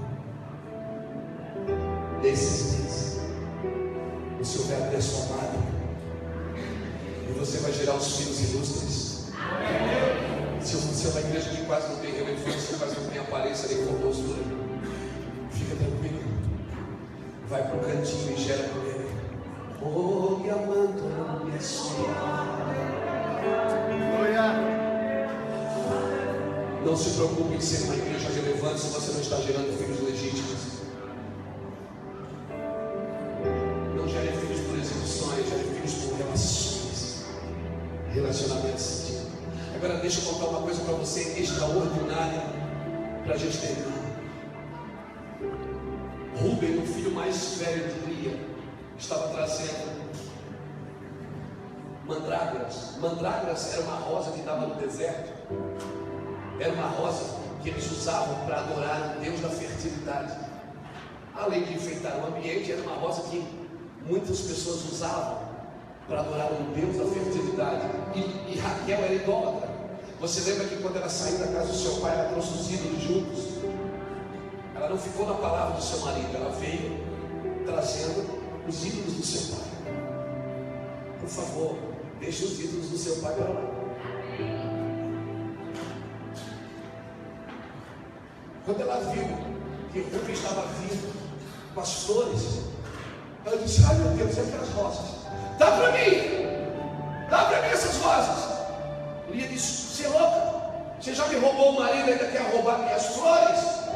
E naquele dia, era o dia de Jacó dormir com ela. Ela disse: não, então faz o seguinte, ó, me dá as rosas, que hoje eu deixo Jacó dormir com você. Fala de uma igreja que troca a idolatria por intimidade. Troca a intimidade pela idolatria. Eu vim aqui profetizar no seu espírito, irmão. Quando Raquel viu as flores, ela disse: eu quero, dá para mim. E ele disse: você é louca? Meu marido, você já tem, agora você quer minhas rosas? Ela disse: hoje ele dorme com você. Lia. Ela não estava ali aí para rosa. Ela queria intimidade com o seu marido. Ela queria ser amada. Ela queria ser reconhecida. Por favor, igreja, nunca troque a intimidade pela idolatria. Nunca troque aquilo que você não vê pelas coisas que você está enxergando. Nunca troque. Troque sim as riquezas de fora pelas riquezas de dentro. Troque sim. Granjeie, amigo, das riquezas da injustiça, para que quando essas te faltarem, eles te recebam nos tabernáculos eternos. Escute isso, porque isso é maravilhoso. Raquel trocou a intimidade do marido. Ela trocou uma noite de intimidade pela idolatria. que é uma igreja que tenta qualquer coisa para gerar. Qualquer coisa. E sabe o que aconteceu naquele dia? Deus concebeu ali o 5º filho. Glória a Deus. Aleluia. Glória a Deus. E sabe quem era esse 5º filho? Issacar.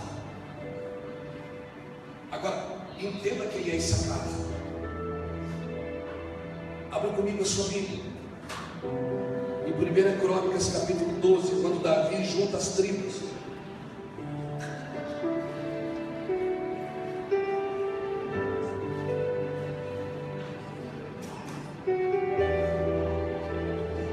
Crônicas, capítulo 12, quando Davi junta as tribos. Davi era um homem que juntou as tribos. No capítulo 12, versículo 32. O que é que diz o versículo 32? Diz assim: ó, cada tribo trazia a sua especiaria. Um era bom de flecha, outro era bom de lança, outro era bom de espada, outro era bom de cultivo, outro era bom de criar árvores. E Issacar qual era? Dos filhos de Issacar, 200 de seus chefes, entendidos na ciência dos tempos. Pegou isso? Pegou isso? Nós estamos falando de tempos e modos. Issacar, entendido na ciência dos tempos, para saberem o que Israel devia fazer e todos os seus irmãos sobre as suas obras. Se a igreja voltar para a intimidade, ela vai gerar filhos entendidos nos tempos. Se a igreja voltar para a intimidade, ela vai gerar filhos entendidos na ciência dos tempos. Ela não vai gerar filhos idólatras. Ela não vai gerar filhos que vão correr atrás de outros homens. Não vai gerar filhos que vão correr atrás das denominações.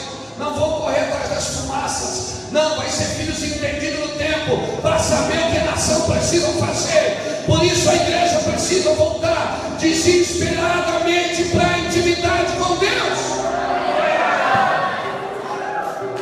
Aleluia.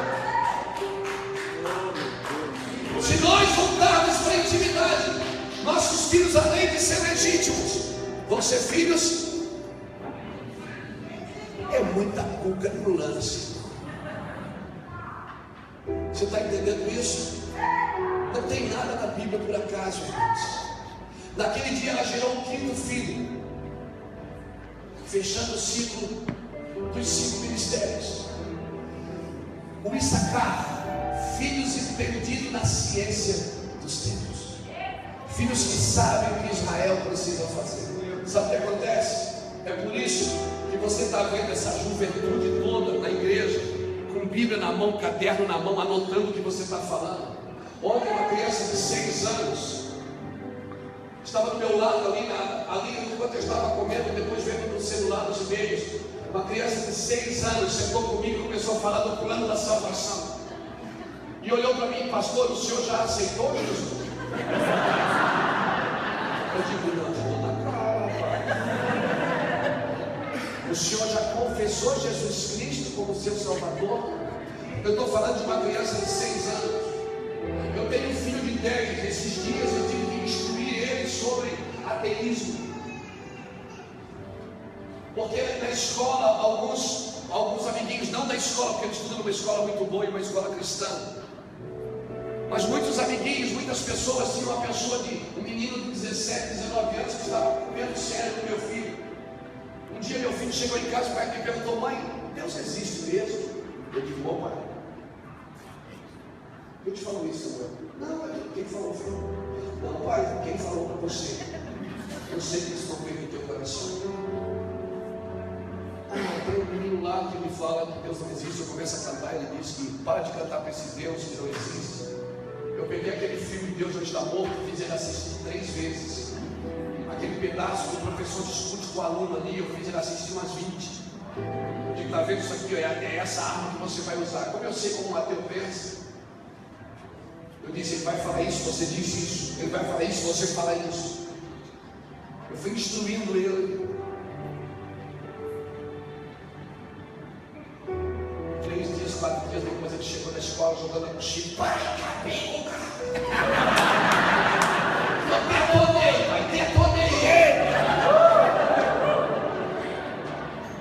É esse evangelho que eu estou dizendo que nós precisamos levar para as escolas. Glória a Deus. Irmão, todo o avivamento gerou uma universidade. Oxford, no estado da Inglaterra, nasceu, em Londres, nasceu de um avivamento. Harvard nasceu de avivamento. De homens que entenderam que precisavam instruir gerações. Hoje as universidades viraram sinagogas de Satanás. Crianças de 14 anos se dizendo a Deus sem saber quem é Deus. Porque é muito mais fácil rejeitar aquilo que não se conhece. E por que não se conhece? Porque a igreja não instrui quem é Deus. A igreja só quer servir. E tem alguns lugares que nem pode instruir mesmo. Porque se instruir quem é Deus, aquele camarada sai daquela igreja. Porque ele descobre que aquilo não tem nada a ver com Deus. Tem alguns lugares que até eles não ensinam de propósito, porque se ensinar, o cara não suporta mais aquilo. Vai saber que aquele homem que está ensinando está mentindo. Vai saber que aquela pessoa que está liderando está fora do padrão. Ele chegou em casa e disse: pai, arrebentei. O que foi? É que eu comecei a cantar de propósito. E ele disse: para, Samuel, de cantar para esse Deus chato. Ele disse: esse Deus não existe. Ele disse: não existe para você, para mim ele existe. Mas esse Deus é chato, é um Deus xarope. Aí Samuel olhou para ele e disse: como você pode achar alguém chato que não existe?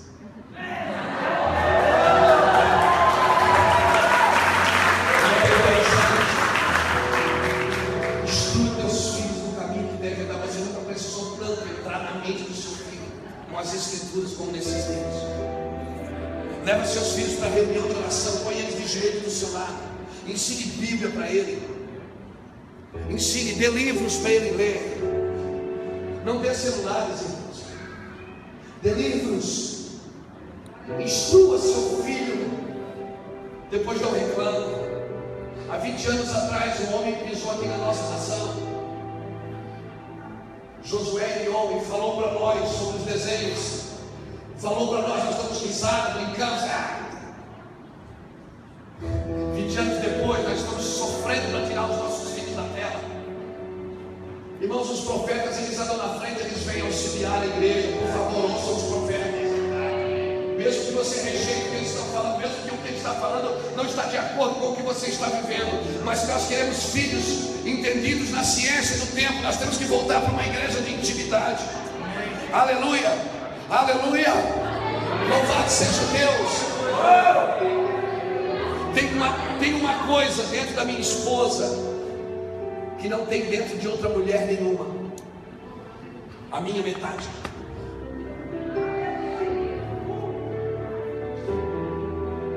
Tem uma coisa dentro da igreja de Jesus que não tem dentro de qualquer outra coisa: a vida de Cristo, a vida de Jesus. Agora, aquilo que é de Jesus é só quando Jesus é o cabeça. Se Jesus não é o cabeça, aquilo não pode ser de Jesus. E por favor, vamos entender o que é unidade. Nós estamos querendo unir coisas ao corpo de Cristo que não é do corpo. Não é do corpo, irmão, são próteses. Não tem vida na cabeça. E a palavra prótese vem da palavra propósito. Se você perde o propósito, você cria prótese. E a prótese funciona, mas não tem a vida da cabeça que é Cristo. E tem muita coisa no corpo de Cristo funcionando que não tem a vida da cabeça. Está dando certo. Moisés fala para a rocha: pega o cajado e fala. Moisés, cara, pegou o cajado. Ele pegou o cajado. Deus disse: pega o cajado. Ele pegou como da outra vez. Fala com a rocha, estou com o cajado na mão. Eu já fiz uma vez e deu certo. Deu uma vez, não vai dar mais, tá? Não vai dar mais. Até pode dar. Moisés pega o cajado, fere a rocha. Não, fala com ela. Com o cajado na mão, Deus mandou falar. Rocha dá água. Ô rocha, dá água. Rocha, água. Então sai. Quer saber de uma coisa? Eu vou usar o que eu aprendi. Enfiou a rocha. Saiu água ou não saiu? Funcionou ou não funcionou? Saciou o povo ou não saciou? Mas Deus disse: você está fora. Porque no meu corpo não é para funcionar.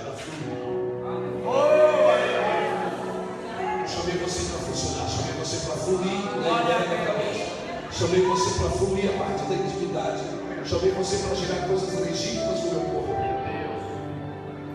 Nós precisamos entender o que estamos vendo aqui nesses dias. Vamos voltar a fluir. Eu estou desde setembro lá no Levando fazendo reuniões para parar algumas coisas que não são mais relevantes. Para retiros, para festas, para algumas coisas. Para. Não, pastor, mas Deus está... Não. Para. Vamos parar. Vamos voltar para a intimidade, vamos voltar. Porque senão daqui a 5 anos nós só estamos desviados. Não, eu acho que não vai 5, eu acho que vai 5 meses. Por quê? Porque a gente está funcionando. Então nesses dias não é para funcionar. É para discernir o tempo e o modo em todas as coisas.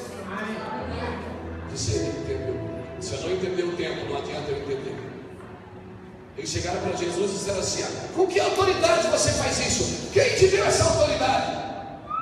Jesus disse: eu vou fazer uma pergunta, se vocês responderem, eu também respondo com que autoridade eu faço. Aí Jesus perguntou: e o batismo de João é do céu ou é da terra? Um olhou para o outro e disse: de João? É o batismo de João, né? Não sabemos. Jesus disse: tá bom, se vocês não sabem, eu também não vou dizer com que autoridade eu faço.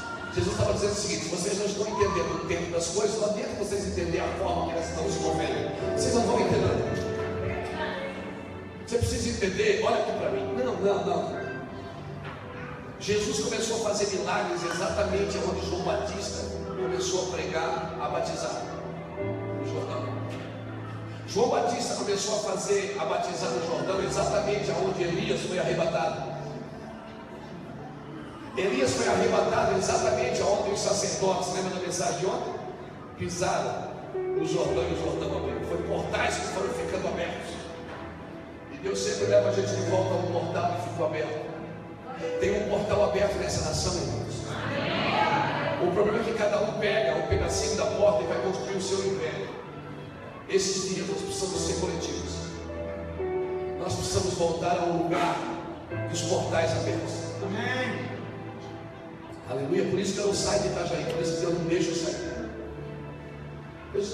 Cara, eu já fui ver casa para morar fora do Brasil. Eu já fui ver casa para morar em Curitiba, em Campo Grande. Já fui ver casa para morar em outros estados do Brasil. A gente só faz plano. Quando chega, Deus diz: que é o seu lugar, que é o seu esconderijo. Você vai lá, dá uma cajatada e volta para cá. Se esconde aqui. Fica aqui. Nós precisamos entender os movimentos do céu. Amém? Alguma pergunta? Depois você faz para Deus. Fica de pé comigo, por favor. Oh, aleluia!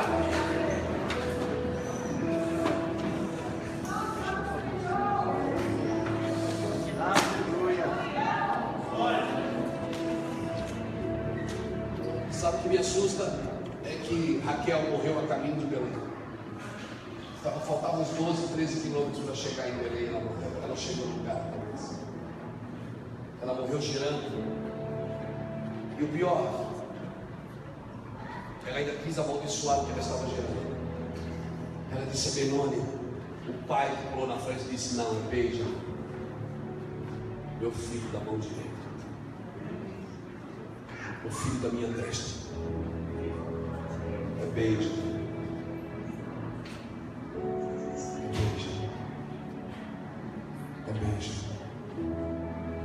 Vamos começar a abençoar o que nós estamos gerando.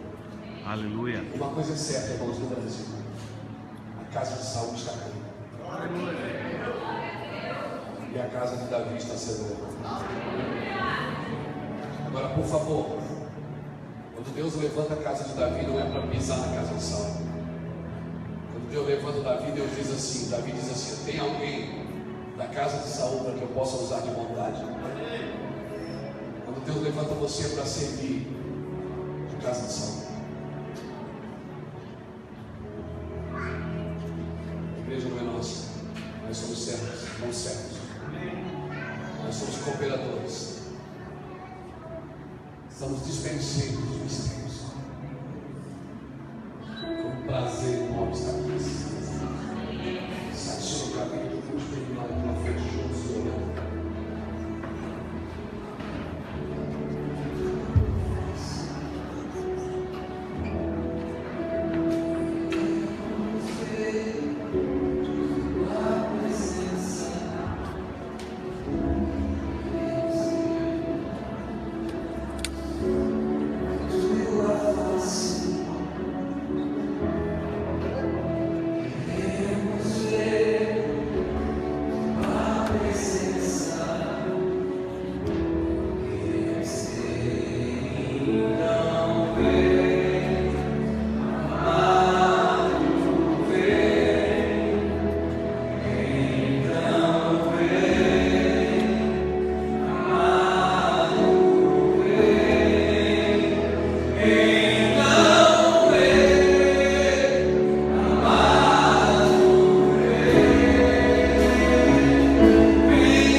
Gerar filhos entendidos na ciência do céu, para saber o que o Brasil precisa fazer. Filhos gerados em intimidade, filhos que são trocados por idolatria. Uma igreja que deixa a idolatria e volta para cima para ele. Uma igreja que está gerando o quinto filho nessa vez. Os 5 ministérios vão fluir. Sabe o que acontece? Quando Paulo fala em Efésios capítulo 4, versículo 12, Paulo diz: Ele chamou apóstolos, evangelistas, pastores, mestres, para o aperfeiçoamento. A palavra aperfeiçoamento, ela vem da palavra catartismos, que quer dizer um homem que aponta um caminho. Não está falando de uma estratégia, não está falando de uma ferramenta, está falando de alguém que põe colunas no lugar, ossos no lugar. Porque se os ossos não tiverem lugar, os nervos não virão.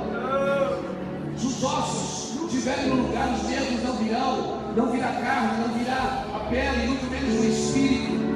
Catartismo fala de alinhamento, por isso que nós chamamos essa conferência de alinhamento. É o catartismo que Deus está falando, colocando ossos no lugar. Para quê? Para o aperfeiçoamento dos santos, para o desempenho do ministério, para a obra, para que não sejamos mais meninos levados por qualquer vento de doutrina. Eu tenho um pastor lá da igreja que ele é quiropraxista. O que é um quiropraxista? Ele trabalha na quiropraxia, ou seja, ele bota ossos no lugar com massagem. Às vezes eu viajo demais, eu chamo ele em casa, Sérgio, você pode vir aqui, cara, eu preciso de uma massagem. Ele estende uma máquina, ele deita, ele começa a para! Está doendo, pastor? Não é isso! Mas vai ficar bom. Sabe por que está doendo, pastor? pastor, porque estava fora do lugar. E dói também para botar no lugar. Mas amanhã o senhor já não vai sentir nada. E tem uma coisa, tem movimentos que o senhor não fazia mais, que o senhor vai voltar a fazer. Porque a quiropraxia, ela faz isso, ela coloca osso com osso, nervo com nervo, carne com carne, com a perna, para que venha o Espírito, e aí formar os 5 ministérios do corpo de Cristo. Que Deus levante os quiropraxistas. Mais do que pregadores desses dias, nós precisamos de almas que coloquem ossos no lugar, coloquem a igreja no lugar dela, no lugar de honra, no lugar de determinação, no lugar celestial. Aleluia! Vamos para as ruas sim, fazer manifestações, mas não adianta invadir as ruas se não estamos invadindo as regiões celestiais. Com orações, com jejum, com prantos, com clamor. Joel capítulo 2 nunca foi tão relevante como é relevante nos nossos dias. Leia e estude o livro de Joel. Amém? Chorem, sacerdotes. Chorem, vamos voltar a chorar. Vamos voltar e vamos ver a grande manifestação dos céus, derrubando gafanhotos, trazendo de volta a manifestação do Espírito.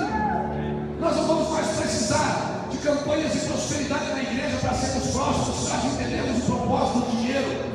Entender que o dinheiro não é meu amigo, ele é meu servo, é meu senhor. Entender que Deus está disposto a me dar tudo que eu estiver disposto a devolver a Ele. Entender que Deus não dá para me ter, Ele dá para me fazer. E se eu posso ter, é porque eu devo estar fazendo alguma coisa. Então, entenda isso, querido. Nesses dias nós vamos precisar desses homens que aperfeiçoam o corpo de Cristo. Catartismos nesses dias, alinhamento. Que venha alinhamento sobre nós. Que venha alinhamento sobre a igreja, para que haja avivamento.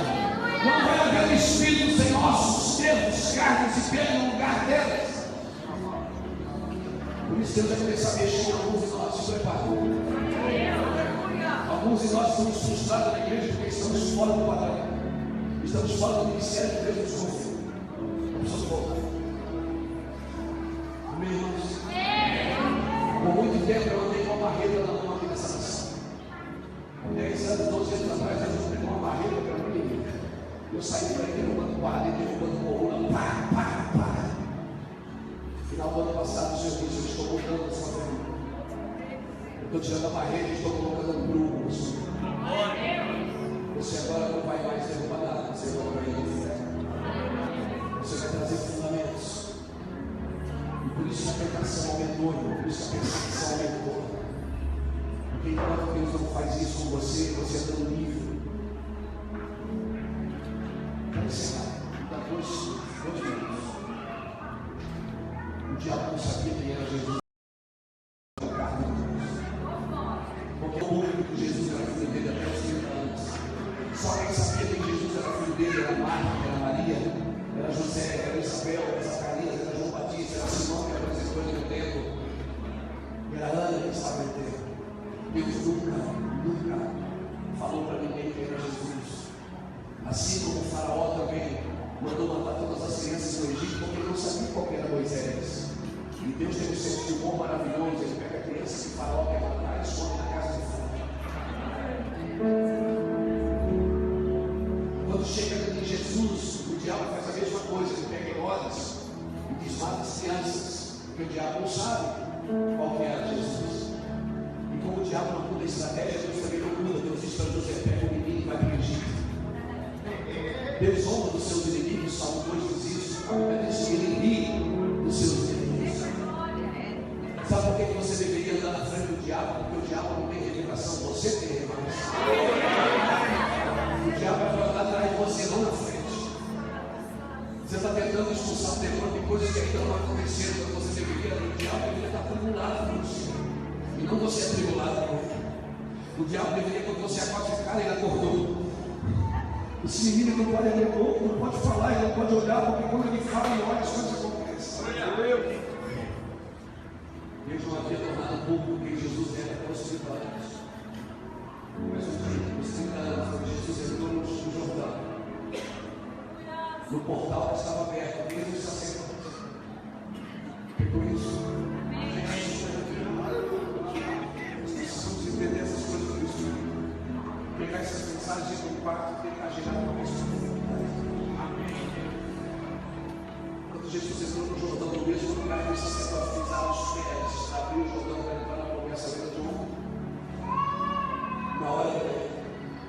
Deus proclamou um decreto que tornou público. Deus disse: este é o meu filho. E a minha alma se conversa. A bomba veio sobre Jesus, Jesus foi cheio. Por isso que logo em seguida o diabo pegou Jesus pela mão e levou para o deserto para ser tentado. Ou melhor, o Espírito Santo pegou Jesus pela mão para ser tentado pelo diabo. Por quê? Porque Jesus nunca tinha sido tentado como libertador. Ele era um homem normal. Ele era filho da Maria, filho de José. Na cabeça de Satanás não cabia que o Filho de Deus trabalhava com carpintaria. Por isso, quando Jesus é exposto por Deus, este é meu filho. Eu fico imaginando, deixa eu conjecturar, eu posso entrar na história. Eu fico imaginando o diabo com a cabeça dizendo: meu Deus do céu. Olha ali o rapaz que está procurando há 30 anos. É o filho do Senhor. Satanás vai levantar muitos filhos do céu nessa nação. Amém. Filhos da Maria que estão escondidos aí para a eternidade. Quer saber que o caminho de Deus ainda não proclamou o decreto acerca de você? Você que está escondido na carpintaria, no açougue, na loja da repartição pública, na creche. Você está escondido lá porque Deus ainda não tornou público o decreto. Por isso não há portas que ainda não foram abertas. Quando Deus proclamou o decreto, o Espírito Santo pegou Jesus para ser tentado pelo diabo. Por quê? Porque quando Deus torna você público, a tentação aumenta. Perseguição aumenta, guerra aumenta. Você não entende os níveis. Alguns pensam, não conhecem os níveis de guerra que nós andamos, os níveis de perseguições que nós andamos, porque a gente entende que Deus foi o povo. Mas por favor, no lugar que Deus promove, Ele protege. Foi Deus que colocou aí que vai te proteger. Ele só não protege se você está entrando no lugar. Na hora o Espírito Santo levou Jesus do deserto para ser tentado pelo diabo. Jesus ficou 40 dias, não ficou 40 anos. Porque quando você sabe que você é filho, você vai repreender.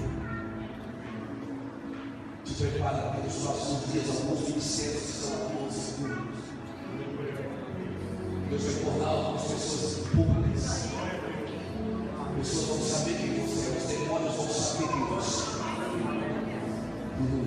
Mamon, Jezabel, Leviatã, Lilith vão querer perseguir você, vão querer pegar você, vão querer derrubar você na pornografia, vão querer derrubar você no adultério, vão querer derrubar você na ganância, na soberba.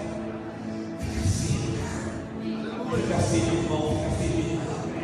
Porque isso pode estar acontecendo porque o diabo sabe quem você é, sabe a ameaça que você é. Resiste firme na fé.